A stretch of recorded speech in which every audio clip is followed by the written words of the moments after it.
middle mouse button, if you look on the right hand side of your screen there, you can cycle through your different weapons. And again, here's the turret that I was telling you guys about earlier. And if you hit B, it's going to turn into an ammo pack. See the ammo pack there? Yeah. And so it's going to resupply you.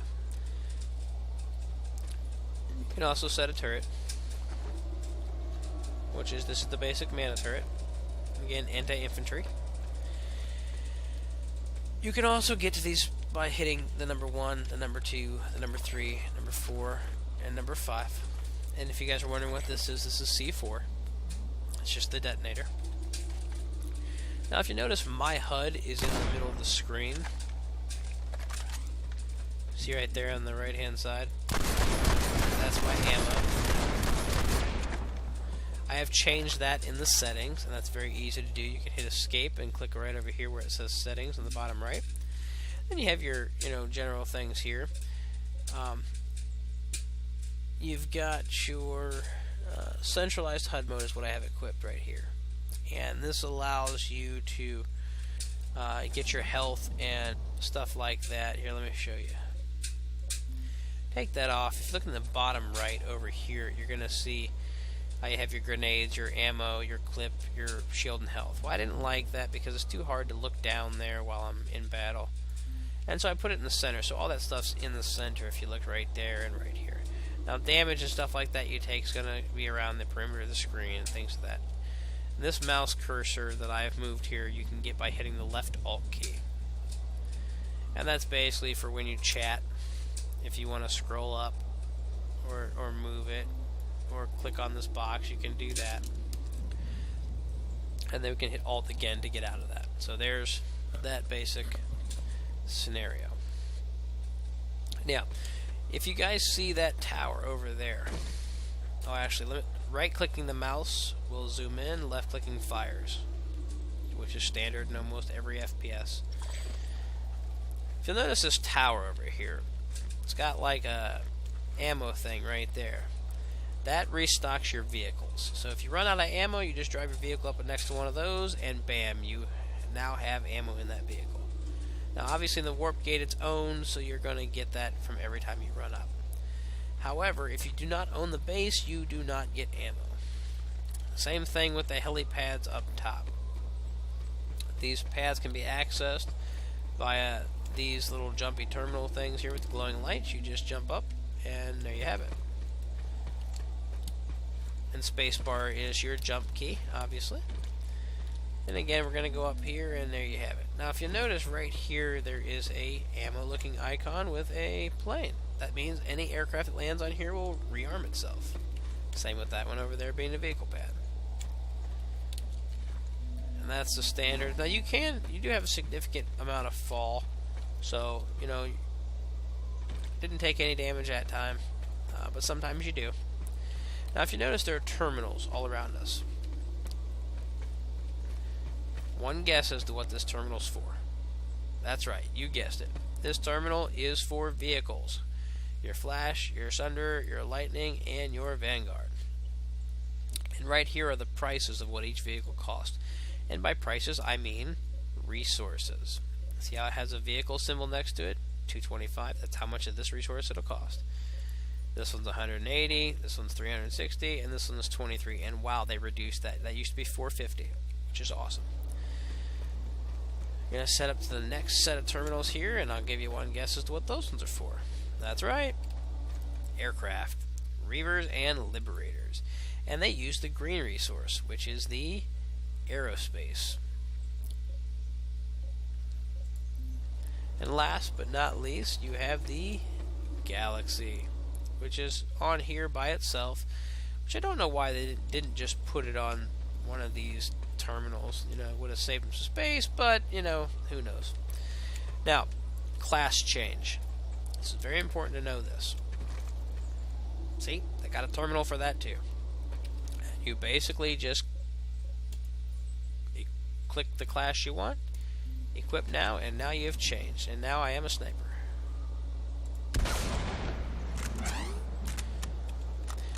One cool thing about sniper, since I've actually got a sniper, I'm going to show you something. Now you know how you hit the control to crouch, you can also hit the C button. And the C is a toggable crouch, which means you can turn it on and off. So I can be squatted or I can stand up. Whereas control, I actually have to hold it. So right now I'm going to hit the C button. Now if you notice, if I zoom in and I just hold my mouse still, you see how it's moving. Well, that's the standard in every FPS again. So if you've played first-person shooters before, then you know that by holding the shift key for a few seconds, it will stop moving. Basically, the sniper holds his breath. Okay, so keep that in mind in case you didn't know. Light assault. If you look down here at the bottom, I guess I should turn so you can see it. Down here at the bottom, you'll see the jetpack. You just basically hold the space bar. And you see on the left-hand side how that red gauge is going down? That was my skill. See on the left-hand side, there's your skill. Going down. It's by use. So the more I use it, the more it's going to go down. Combat medic. You have your heal tool here, which they changed this gun recently, and that's pretty cool. It looks pretty neat. Looks like they upgraded that little indicator on the side there. I'm not sure what it does. Let's walk over here and heal somebody and see what happens. Okay, so it's pretty much useless and doesn't do anything, at least not what I can see. But that's your standard medic tool. You have your squad beacons, which you can throw down and let people spawn on you. And your weapons. And again, these things have a decent amount of fire rate.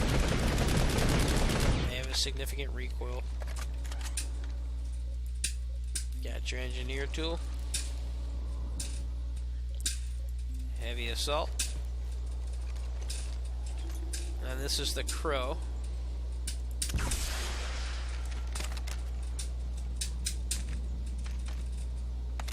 Very slow reload time, as you can see there. And I'm not going to equip the max suit because it costs 100 resources, and I don't want to spend it just to show you guys. You guys can experience that fun part for yourself. But what I am going to do, I'm going to go over here and I'm going to grab a Sunder and I'm going to show you how this works.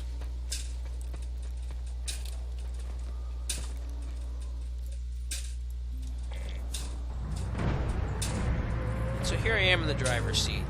And you're automatically spawned off of the spawn pad. Now from this point, to exit a vehicle, you push the E button. Now I've exited this vehicle. There's my Sunder that I have exited. When you walk up to it, just like you do in everything else, your E is your action button, so it's going to let you get in. Now if you notice over here on the right hand side, you have this green indicator. That's the health of the vehicle. This is also the seats. This is a list of the seats and who's in them. You can change them by the function keys. So F2, mortar shell. F3, anti-tank gun. You know, and you have passenger seats and things of that nature. Now, if you're like me, this is not very comfortable feeling to try and drive this thing like this to where I can't really see. Now, it is fun to toy around with, you know, when you're goofing off and things of that nature. But you can go into a third-person mode by hitting the T button, which gives you a little bit more of a, you know, a roundabout view. So you can scroll around with your mouse and actually look at this thing and look around you and see what's going on. Now, when you pull up to a battle, like let's say, for example, over here, this thing's full with 12 guys. We rush in. Here I am at this base. Now I'm going to go outside the base. I'm going to stop and let my people get out. If you hit the B button, it's going to deploy this thing. Now, if you'll notice, this thing is deployed. This is a new feature that they just implemented in with these little supports here. So they have a support there, they have a support here, and a support here. It basically makes this thing a stationary vehicle. Got your little stationary thing there. Now you can walk up to the side of this thing, and you can push the E button. Oops, wrong, sorry. They didn't change it yet, apparently. Anyways. If you walk up to the back of this thing and hit the E button, it's going to let you get in. Why is it not... Did I not equip it?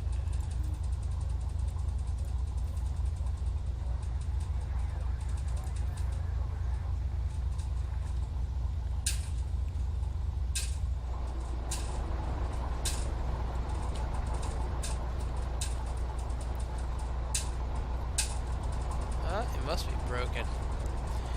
Well, there's an AMS on this, which allows you to change class. Just like everything else. Oh, there we go, right there. They must have changed that recently, because it used to be back here on the back of the bus. But you can basically walk up to the side here, and it says E to access equipment. You hit the E button, and you can change class here just like you do back at one of the terminals. Now, the cool part about it is they just put this little animation display in here, which to me brought some better feel to the game. So basically we can hit the B button to undeploy, which is mobilizing, and we can move. Or we can deploy this thing. Now once deployed, this thing is able to be spawned on. So for example, I can't even kill myself in here. No.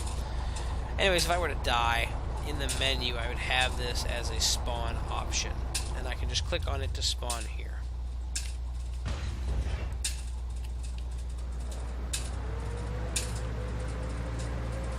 So here's the Sunder.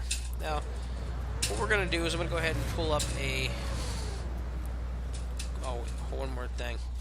See the headlights that are on? A lot of times those are annoying, and they give your position away. So if you hit the L button, it turns them on and off. So the L button to turn them off. And the M button will bring up your map, as you guessed, and we control most of this. And so right here we have a little bit of activity. So what I'm going to do is I'm going to set a personal waypoint just by right-clicking, and it brings up these options here. Now when you're in a squad, you're going to have squad waypoint. When you're in a platoon, you'll have platoon waypoint, but for right now it's just going to be personal. And then escape to get out of that. Now if you look at the map, and you look around, while you're in warp gate, it's really hard to see where it's at. But if you look right here on this mini-map, you're going to see that. You can also push the letter H to blow this thing up a little bit. Now again, it cuts off all of this information over here, but you can see what's going on.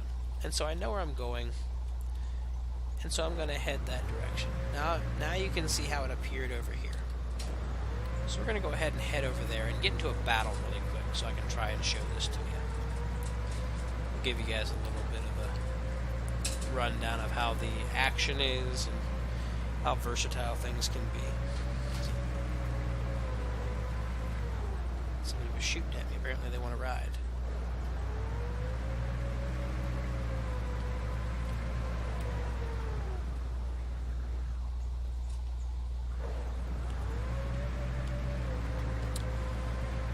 And again, if you'll notice that he is in seat number 2, which is the mortar can on the front. Number 3 is the rear cannon. The other seats are vacant slots. So we're going to go ahead and head over here to this battle. It's going to take a few minutes to get there, but bear with me and I'll show you the some gameplay. Just a few minutes or so here, and then I'll cut this video and give you guys the information you need for contacting me if you have any questions or need to figure something out. I'll be more than happy to help you. Again, my name is Paladin. I'm with the Gamerforge clan, and we have an outfit in here, like I said, and you're more than welcome to join, play with us at your leisure, and be part of the Forge. So forgive me if I'm quiet for a minute while I'm driving. Not much to say other than what I can show you about the Sunderer. Since I don't have anything to show you right this second, we'll wait till we get over here. Well, I guess I could tell you about each building. Each base is going to have a different set of defendable points, accessible points, ways that you can better defend them and or attack them. It's also going to have its pluses and minuses. Now, unfortunately, this place doesn't have a particular road that's close to where I'm at, so I'm just going to drive over top of these hills over here. And this guy's wasting my ammunition for no reason.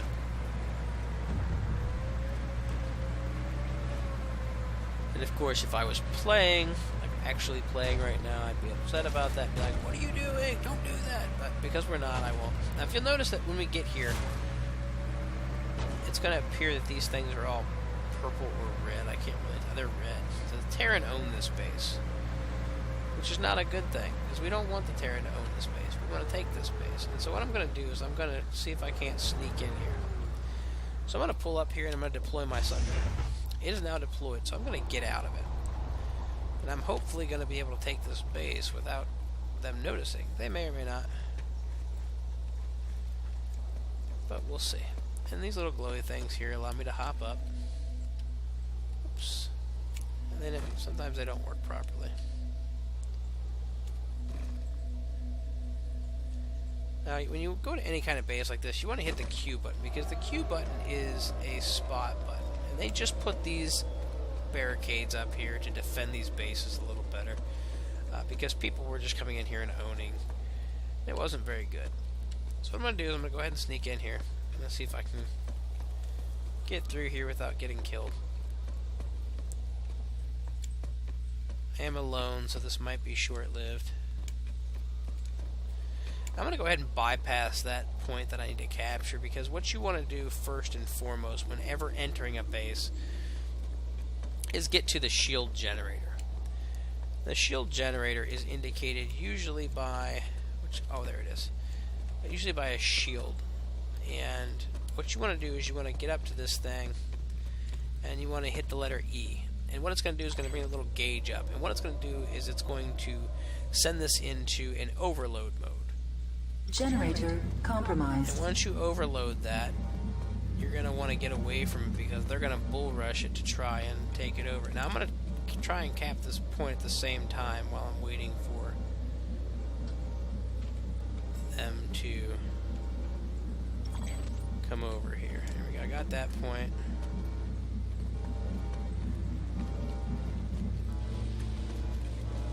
Maybe I can take this base before they notice.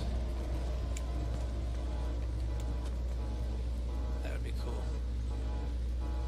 Some experience while I'm here.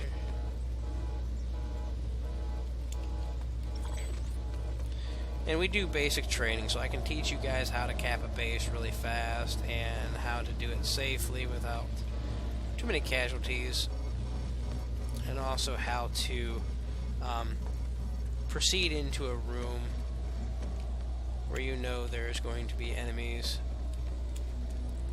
how to flank enemies and things of that nature. Generator destroyed.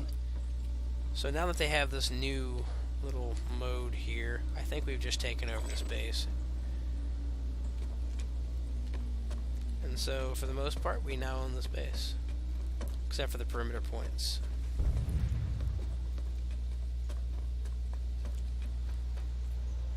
And so I'm going to do the same thing. This is a spawn generator here. Okay, this spawn generator allows them to spawn here. So as long as this thing survives, they can respawn here. And I'm trying to overload it right now, but for some reason the mechanics are not letting me. So there we go, now it's working. And so now I'm going to overload this generator. SCU compromised. And once it blows up, they will not be able to spawn here at this particular base. Which for us will be a good thing, because it means it's going to cut down on their reinforcements. It's going to cut down on their force in the base. Which for us is a very handy thing to have. So we're going to hope that it can blow up.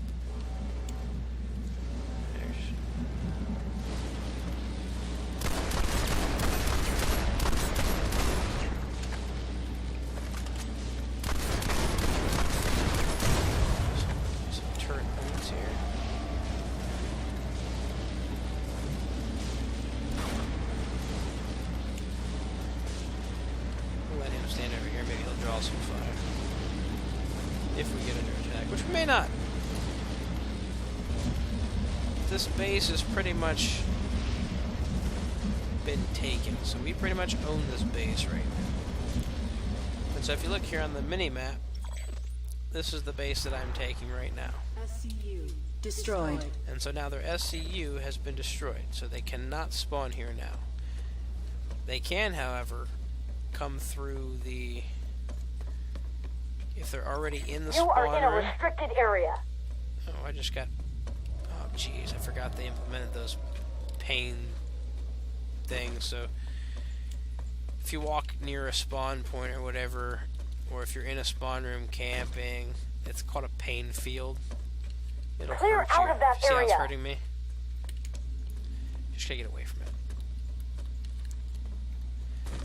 But so that's basic base capture, and now because we've captured this base, we now have, apparently somebody went down to the bottom section and capped one of the external portals. And if you see those little portals there, every icon is displayed on the screen so you can look at it. And these are teleporters. This one's obviously red, so I can't go in it. So it ain't gonna do nothing for me. If you notice, that one right there is blue. That blue one, because I capped this point, and if once we get over there, hang on, give me a second here, we'll get to this point, around this mountain, here we go. Now this one's blue, so we can walk through it, if it's working. There we go. Now if you notice on the map, there is a point right there. You see that little house looking thing? That is the capture point. When you capture that point, this portal becomes yours. It becomes your way into this base. So there, now we're in this base. And then when you come into the base, you want to do what I told you before, and you want to cap the spawn terminal, or you want to get the shield generator down, and then you want to take the spawn terminal. Those are your two objectives. Because once you take those out, the shield generator, when you take it out, it drops the shields over here. And once you take down this spawn generator, it allows you to get in here with that shield down and hit E on this thing and basically debunk it and blow it up. So now they can't spawn here, which gives you free roam of the base, especially if you have a Sunderer sitting outside underneath their base. Because then when you die, you just spawn in the Sunderer and come back in the base. Now, again, my name is Paladin. I'm the leader of the Gamerforge clan, and what I'm going to do is I'm going to go ahead and sign off now. I've given you a pretty good start, I think. I will be posting a link directly underneath of the YouTube video itself, and you can contact me via the YouTube page, or you can go to our website and sign up if you're interested in joining the clan or outfit, and you just let me know, and I will talk to you soon. Alright, YouTube, have a great day, and thanks for watching. Hope this tutorial helped you guys. Have a good day. Paladin signing out.